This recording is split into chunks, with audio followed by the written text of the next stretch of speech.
We've already seen Lance Armstrong in the centenary tour of 2003, doing a bit of cyclocross through a ploughed field to stay upright and in contention for his 5th consecutive victory.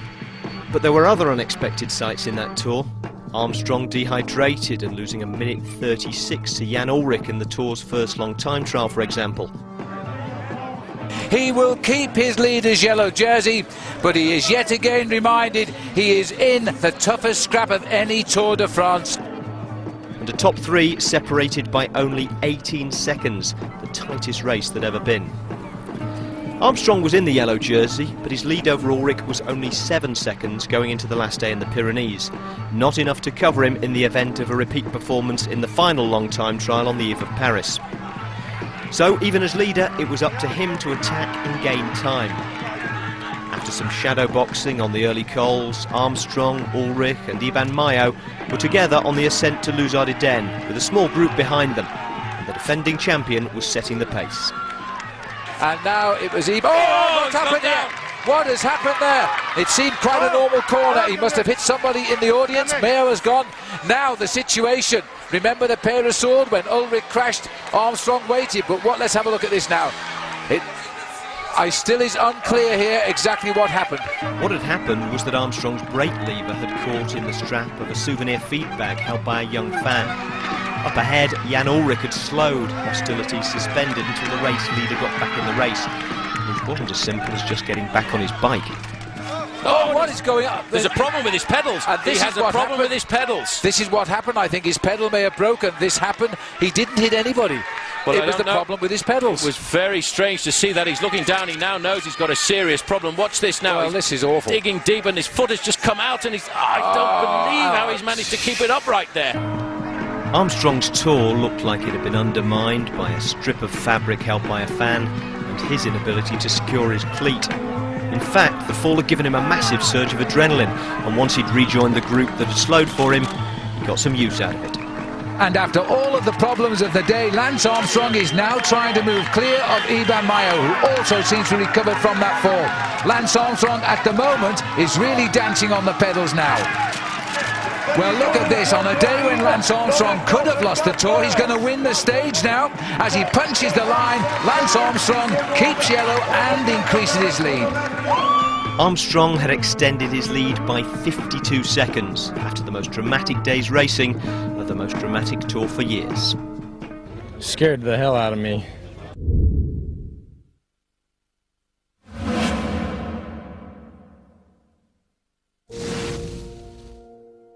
In 1987, the year after he'd won his first tour, Greg LeMond nearly lost his life in a hunting accident. In 1989, lead shot still lodged in his heart lining, among other places.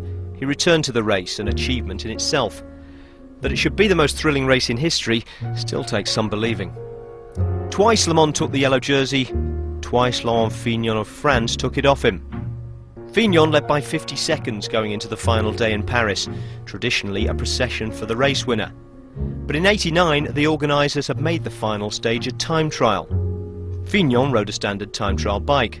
LeMond, the innovator, used extension bars for a more aerodynamic position. Still, few people thought he could make up 50 seconds over 24.5 kilometres, except LeMond himself. This race is not over, believe me. Thank you. Very good. Good luck, man. But whoever wins this Tour de France today, they are both winners, whichever way you look at it. Greg LeMond or Laurent Fignon, they are both winners today of this Tour de France. There's the cheers. Laurent Fignon is on his way up, and there he is, while Greg LeMond is on his way down. Phil, it's coming through now. It's 40 seconds deficit for Laurent Fignon. Just 10 seconds between these two men in the Tour de France. 10 small seconds holding them apart for the winner's yellow jersey and a prize of £150,000. Neither of them now thinking of the winner's prize. They are thinking of the two greatest athletes in this year's Tour de France and in the world of cycling are battling out now a point of honour, a point of pride for the greatest finish in the Tour de France. Paul. Phil, it's 48 seconds now with 3 kilometres to go for Laurent Fignon. The gap is 48 seconds. Phil, this is the most incredible thing I think I've ever seen in my life. Greg LeMond is riding to the yellow jersey in the Tour de France as Jan Janssen did 21 years ago. Greg LeMond now surely is going to win this Tour de France by 5 seconds. This is Pedro Delgado. Greg LeMond is catching him, not for 1 minute, but for 2 minutes. Greg LeMond, Delgado will now finish over 4.5 minutes behind in this year's Tour de France. Not only that, Phil, but he's going to also win the stage, I think, because look at that time. He's taken 30 seconds off Thierry Marie, 26.57. He goes into top place. We've got 2 minutes and 50 seconds now to wait for Laurent Fignon to arrive. Fignon, we know, is not going to match the time of Le Mans. He's won his second big time trial in the Tour de France this year. It's going to be his most important. 50 seconds after that time of 26.57 is what Laurent Fignon must do now as he comes home. We're beginning the countdown as the crowd lean forward and Fignon suffers all kinds of hell out there now. He could be losing the Tour de France by the blink of an eyelid on his own doorstep. 44, 45, 47 and Fignon has lost the Tour de France. As Greg, I think it's on 27, 47. The excitement is overcoming even me now as Fignon gets the entourage. He's now within a minute of the line, the long length of the Tour de France down to the finish. It must seem like an eternity. Well, Fignon's got 43 seconds to do it, Phil. It seems like an awful long way. He's given everything. Look at that armada of motorbikes behind him.